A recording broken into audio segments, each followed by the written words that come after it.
Les cours lus d'histographie par Olivier Fourier et Catherine Lavie.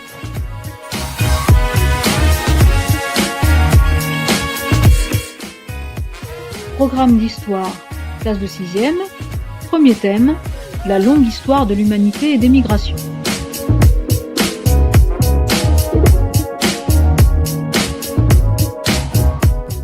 Bonjour, bienvenue dans ce premier thème, dédié à la préhistoire, au début de l'humanité et donc à la formation des premières civilisations.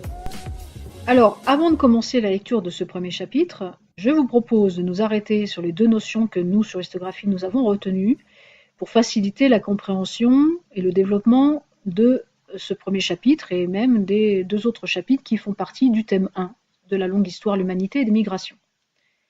Alors la première grande notion que nous avons retenue, c'est celle d'humanité.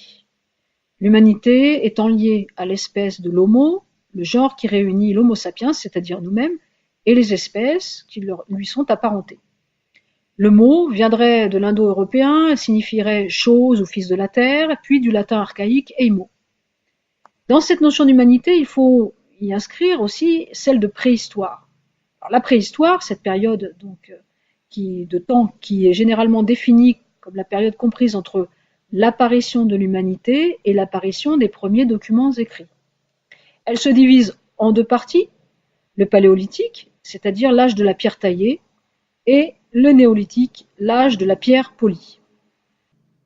Le paléolithique concernerait des groupes de chasseurs, cueilleurs, pêcheurs, collecteurs, qui exploitent des ressources naturelles disponibles sans les maîtriser. Et l'humanité y a une vie sociale, utilise des outils et le feu, elle enterre ses morts et pratique des arts comme la peinture ou la sculpture.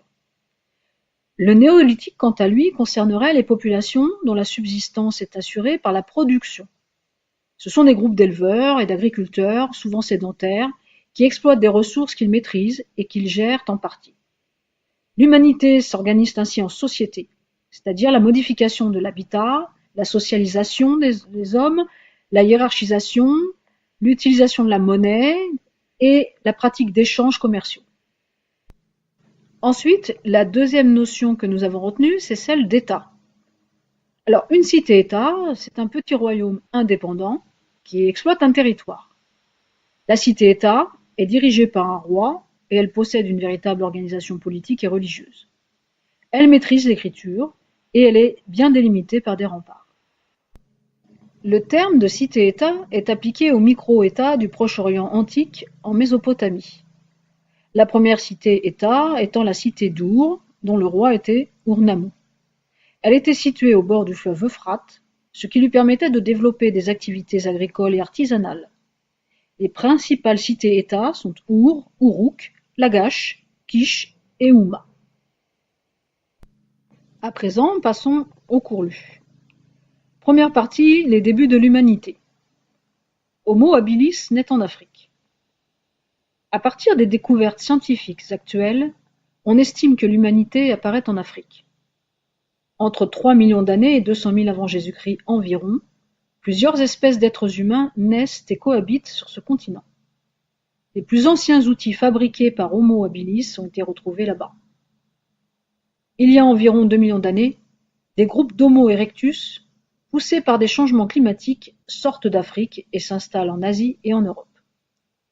Vers 400 000 avant Jésus-Christ, les êtres humains savent entretenir le feu dans un foyer.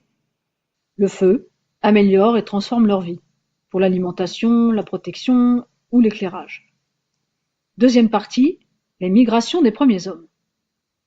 Les Homo sapiens, comme tous les hommes du Paléolithique, sont des nomades. Ils vivent de chasse, de collecte, de pêche et de cueillette. Ils parcourent presque toute la planète, depuis l'Afrique jusqu'en Amérique, à la suite des troupeaux qu'ils chassent. Ces grands voyageurs sont aussi les premiers artistes. Ils peignent sur les parois des grottes. Vers 100 000 avant Jésus-Christ, ils cohabitent avec au moins 6 autres espèces d'êtres humains. Mais les Homo sapiens demeurent la seule espèce d'êtres humains vers 15 000 avant Jésus-Christ. Nous sommes donc tous des Homo sapiens.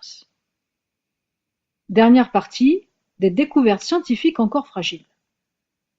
Nos connaissances des premiers êtres humains et de la préhistoire reposent sur la découverte d'ossements et de traces d'activités humaines peu nombreuses. De nouvelles découvertes remettent régulièrement en cause ce que l'on croyait établi.